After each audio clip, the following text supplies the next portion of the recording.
Oh, and the fuel line. Alright, so I had a fuel line situation. My mom got a in-home living facility. She asked me to pick up two recliners here in Long Beach, which is where I live.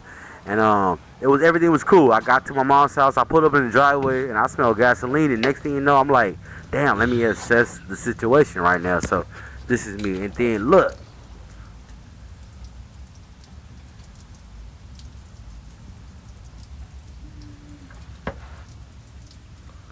So anyway, man, I was pissed off low key, but I wasn't mad, but I was still like whatever. Called AAA, had AAA come pick up the van.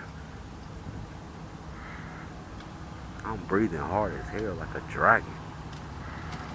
That was the homie from Egypt the last month. AAA quoted me an hour.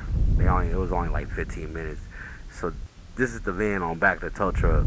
I'm looking at like how much money I'm about to spend. I was pissed. I was getting mad.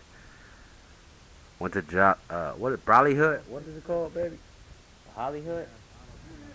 What's the name of the burger spot?